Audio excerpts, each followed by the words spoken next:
and welcome to a special episode of The Hook. We're at Tottenham Hotspur Stadium just after the Tyson Fury Makhmudov press conference, joined by Lennox Lewis and Johnny Nelson. And I caught up with Tyson Fury earlier and he was in great form. He never beat me. He cheated, man. He cheated. He had rockets up his ass. He cheated. Do you still feel that? He cheated. Total cheater. Considering he spent all his money and made bad decisions, as I said he would, in 2018, he has to come back fighting in his 40s and risking his health as well as everything else. I've missed boxing. Boxing missed me. We have this love-hate relationship, and every few years it flourishes. We discussed the whole suffering defeats to Alexander Usyk and how he took that. And before I could even get the question out of how he's overcome the defeats, he immediately jumped down my throat and said, no, hold you there. There's nothing to get over because I didn't lose those fights. He was adamant that he beat Alexander Usyk, and he said that he felt that Alexander Usyk had cheated and that he was pulling the wool over everybody's eyes. How has your process been with coming to terms with the Alexander Usyk defeats? He never beat me. He cheated, man. He cheated. He had rockets up his ass. He cheated. Do you still feel He that? cheated. Total cheater. How many times have you watched it back? I've not watched it. How am I dealing with my defeats to Usyk? Do you know, I leave it in 24. I think with me being a total psychologist, without someone telling me to leave it in 24, I sort of worked that out for myself, that I'm very blessed and very, very, very fortunate to be in this position, that I have my full family with me and my dad and my brothers and my wife and my kids, and I can do anything I want. I chose boxing. I choose boxing because I love boxing. I ain't boxing because, I spent my money, because I don't really spend any money. I don't really spend a lot of money. Pretty live quite normally, to be fair.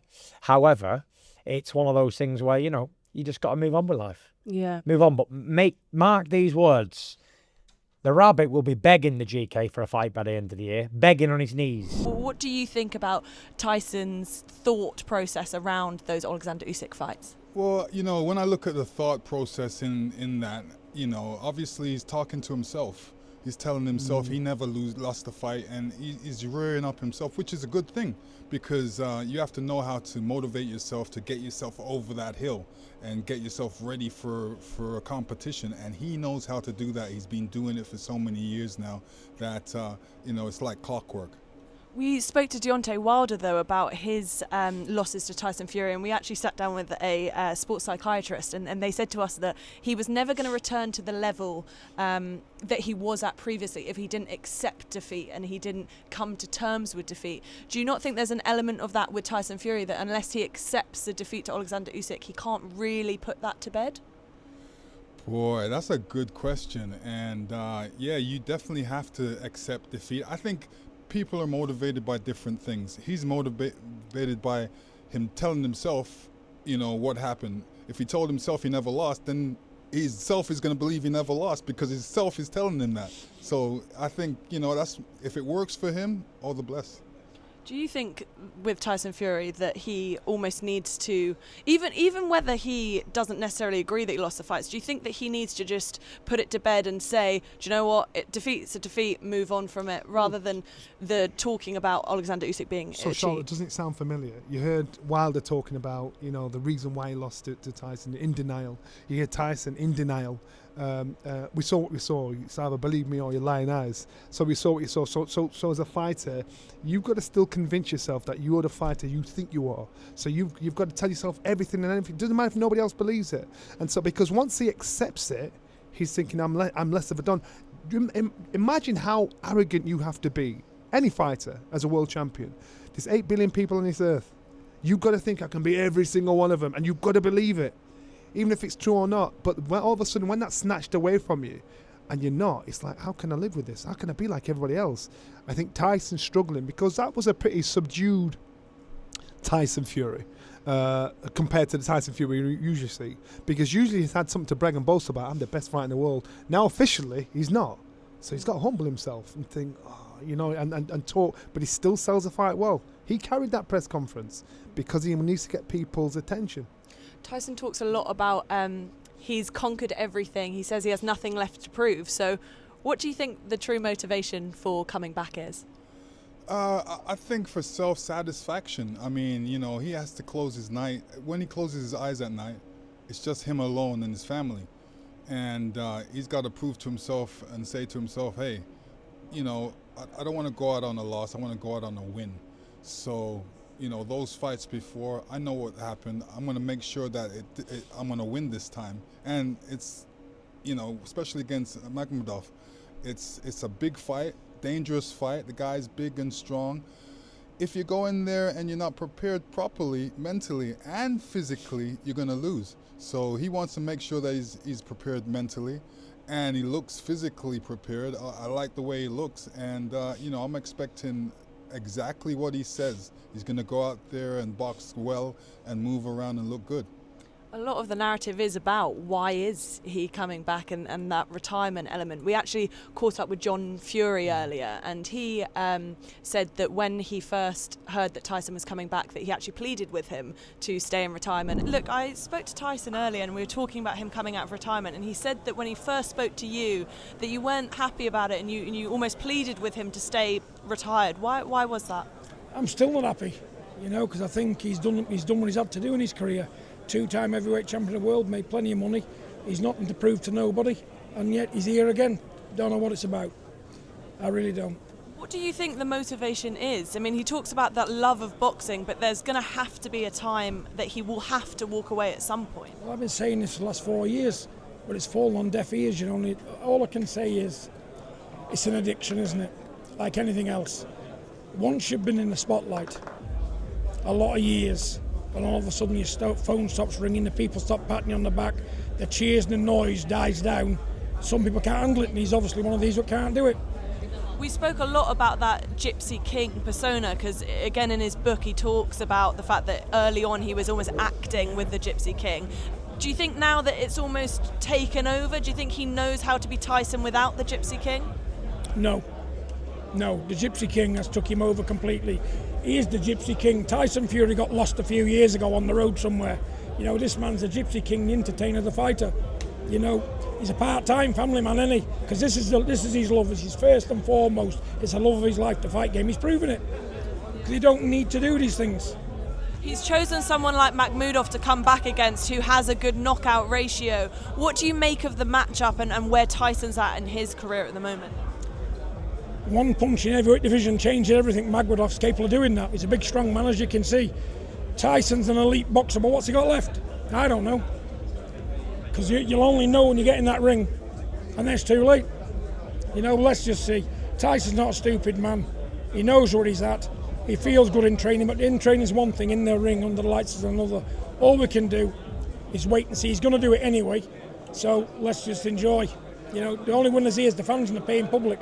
We saw you on stage and then you decided to let Spencer come onto stage and you took front row. What was the thought behind that and the reason behind that? Well, a lot of people's forgetting I put all this together. Me.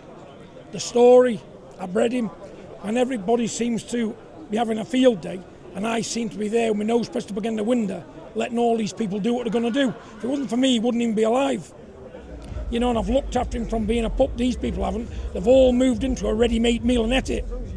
And here's me, I've not had a crumb, from nowhere, nothing. So all I need is to have respect put on my name. If nobody's going to put it on it, I'll get it myself, because I'm capable of doing that. I fear no one. How hard has that been, especially in the training elements? Because I know you used to obviously work with Tyson, whereas now he's had other people helping him and guiding him. How hard has it been? Look where he is, through having other people guide him and mess with him. You know, when you lose loyalty towards your family, who know you better than anybody, and you put your trust in total strangers, this is the outcome of it. This is the outcome, because after one thing, I love my son. I do everything for free, you know, but the others want paying, and that's why you'll never get the best out of Tyson, because they're frightened to crack the whip in case he sacks them. Me, I'm not getting sacked. I don't give a shit about nothing or nobody. I got no money, never wanted none. I can live in a shed or live in a Buckingham Palace. I don't care, and that's what I say to people. Men who don't want nothing like me can't be bought. So I tell the truth. Son, you're wasting your time. Same old, same old. Change it up. Change it up. If you don't want to work with me, get somebody qualified, because the last 3 times has been diabolical. Will you be in Thailand with him for any of this? No. What about fight night? Probably not. Because some other idiot will step in for a paycheck, and he'll give them one. He'll give them one. He said that you phoned him when the fight was announced, that, you know, the father instinct almost came back and you wanted to be there and support him. Will it be the same for fight night? Even if you're not there, will you be supporting? I just think there's been that many people in his ear about me, his father, this, that and the other, people sort of like disrespecting me. If you get told enough, your father's this, your father's that, you start believing it. But what it is, I'm the key to his career, and people know that. That's why they want me out of the way. You know what I'm saying? I only want the best for him. I want to see him coming against this man, pair of shoulders, big, solid, muscled up frame. I don't want to see a thin, fat guy who's done a bit of skipping and some pad work. I want to see a guy who's worked, an animal. When he gets in that ring, people saying, hang on, whoa, look at this guy now. What a change. Will I see that? I hope I do, but I doubt it. Tyson said in our interview earlier that they actually cut contact for a while because his dad was so disappointed that he came back. So can I just say, so Lennox was part of my inspiration. Why when I quit. Because there's not many fighters that quit the sport quits them. So Lennox, under the pressure after his last fight against Daly, said, I'm done, I'm out of that. People putting pressure on him left, right and centre. It's a very hard thing to do, to walk away from such a sport that's so addictable. But when I saw he did it, I'm like, that can be done. So when I done. I think Tyson's going to struggle to walk away from our sport, because when he gets into it, I'm a fighting man, this is what I do. He falls out of love with it, but he will always have a relationship with it, and he'll always want to fight, and it's very, very hard to let go. And that's why his dad at the moment is a coach, because his dad's thinking, right, all you fools get out of the way, I'm going to coach my son. And Tyson's going to struggle with not being in this sport, because our sport, it's like it's medicine. It helps you. Even now, I'm quite sure Lennox, myself, we all think we can still fight. Common sense kicks in, thinking I'm old enough to be everybody's father. So common sense is, it's having the discipline, the strength, and the whole structure to say, when I'm done, I'm done. And I think that's going to be the problem for Tyson. He mentioned on stage, he called it addiction. He said that boxing is addictive. He said before that addiction can punish his soul, his mind, his body. How long can he keep feeding the addiction for, though? How long do you think realistically he can keep fighting for? I think, I don't think he's going to be fighting for too long. You know, you need competitors to fight, and you need people to challenge you to fight. But, you know, all he's going to get is the young guys. And for me, why I wanted to retire is because I wanted to give the young guys a chance. I was like, I could stay here for a minute, but why? You know, I've accomplished my goals. I've got rid of all the misfits, and it's time for me to retire. So I retired. Tyson actually spoke about that, because we did put to him what's next after the Makhmudov fight, and one of the options was the Fabio Wardley-Daniel Dubois winner. Well, I think it's a very good fight for a start off. Two young heavyweights in their prime, fight for the heavyweight championship. I also think it should be on my undercard here at Tottenham. Why have we got two London fights fighting in Manchester in front of 18,000 people when they could be fighting here on the undercard, chief support, in front of 60,000 people? Should be on my card.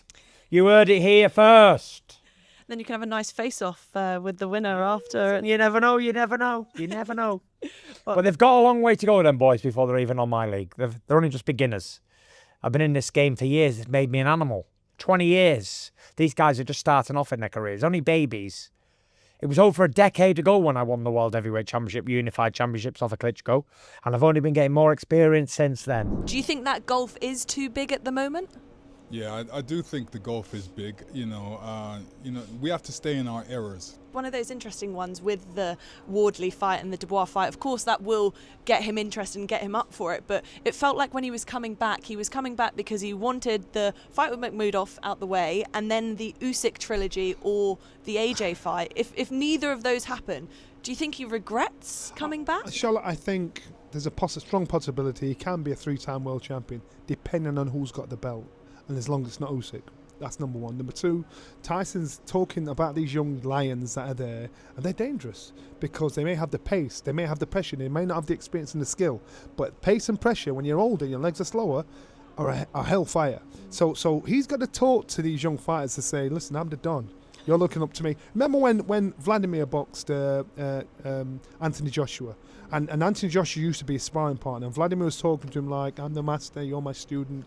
And he's trying to get into his psyche to still look up at him, for Anthony to still look up at him like he's the master. This is what Tyson's doing to all these young lions that are about. Great, he's a great game player. And so these young guys, because eventually that might happen. He might have to fight one of these young lions. So he's got to get into their head. You're never going to be where I am. Remember, I'm top of the tree. I'm this, that, and the other. He's got to get these guys to think, this is it. This is the big fight, and not really and truly believe himself. It's part of the game. Talking of psyche, we did talk to Makhmudov earlier, and we were talking about the fact that video just keeps going around of him wrestling that bear. That video going around of you and the bear, there's it just keeps coming back up. What was the purpose behind that? Was that more just training the mind and the element of fear? What was it? Yes, it's like, to be honest, it was like more for funny, but it wasn't fun. And yes, like my mind changed because it was so scary, unbelievable scary. I don't want to be honest to do again, but it was more mind, change. Does it feel like no man can scare you now that you've done that? Something like that, maybe, I don't know. But since kid I like change, some scary stuff. That's why maybe, I don't know. What's your final message to Tyson Fury ahead of fight night? Tyson, be ready. April 11, I come for win. If you've done something like that, can you be scared of any man once you've been in there with a bear? Do you think he's just psychologically locked down that Tyson won't be able to crack him? Yeah, I think it's great that he wrestles with bears. Not too many people can say they did that, and I think it gives you a certain confidence because the bear is a vicious animal. It's, a bear is a bear. A lion's a lion. So he's saying, he's a lion. He wrestled a bear and survived. So now he can wrestle anything in the world, any animal, even a Tyson Fury. And he spoke a lot about the fact that he trains at altitude and being in there with that grizzly bear, having a bit of a wrestle. What is it about Makhmudov you think that could be a challenge for Tyson? Is it purely the layoff and how Tyson's looking? Yes. Or So Tyson Fury's legs have slowed down. I don't know if my stats are right or not. I think out of his last 8 fights, I think he's been hit and hurt or been down 6 times. So in doing that, Tyson Fury, I think 37 fights in. I'm not sure how many fights in he is. So now Tyson Fury's got to think to himself, it's not that his chin's gone, his legs have slowed down. It happens to every single fighter. Nobody is immune from it. Every single fighter's legs slow down at some point. So what you do is you try and compensate your boxing style. Tyson has good hands. He's got good ring IQ. So he's got, instead of trying to skip around the ring, he's got to step around the ring. He's got to make sure the timing, the hand-foot-eye coordination, try and stay together as much as possible. And that's why he's starting to get hit a lot more. Remember Ngannou? Ngannou should never have done that to Tyson Fury. You saw how he got hit against Usyk, an amazing fighter Usyk, but Tyson, his elusiveness is one of the key things, I think, key factors that I saw when Tyson first came on the scene. I actually put that to Tyson because I know we've spoken about it a few times in the hook about the slowing down of the legs and maybe not as elusive as he used to be. And he said that he feels like he's still in his prime. He's saying that, there's other fighters, he mentioned Roberto Duran and people like that fought well into their 50s, and he's saying that he's still got a lot to give and that it was only the fights against Alexander Usyk that he lost to, and obviously Usyk is a pound for pound great, that he feels like he's almost getting a hard time of it considering things. Charlotte, he's got to say that, because if he admits to that, then he's admitting to defeat, number one. Number two, Tyson's style of fighting is completely different to the Roberto Duran's. Tyson's style of fighting is completely different to the style of fighters that he's talking about. I remember sparring with Tyson as a younger man coming through. I was an old man coming through. I'm thinking, I can't touch this kid. So his elusiveness and the size of him and his boxing experience are the things that weigh in his favour. So if he's not as elusive, everybody, once your style starts not working for you, you start to get hit a lot more. Mike Tyson, Sonny Liston, Floyd Patterson, these guys, they had an aggressive style. It suited a young man. But when you got older, you slowed down, you got hit a lot more. Tyson Fury's legs, hand-foot-eye coordination is very important. But if one of those are out of sync, that's when he starts getting hit a lot more. So I understand what he's trying to say. I understand what he's got to believe and trying to tell you. But in reality, this is just a natural progression. This is going to happen to you naturally. So he's got to be smart in regards to the opponents he picks. And I mentioned the young lions that are out there now. They'll look up to Tyson Fury and think, oh, he's the Don. He's done it all. But in reality, the young lions have got pace, they've got youth, they've got strength, they've got everything that Tyson now no longer has. He might have the strength, He doesn't have the pace. He hasn't got the youth. So these youngsters have got to be mentally strong enough to not be impressed or intimidated by the aura of Tyson Fury. Lennox, Johnny, thank you so much for joining us on The Hook. We'll be back again next week, but if you're interested in our football show, make sure you go over and check out The Pitch.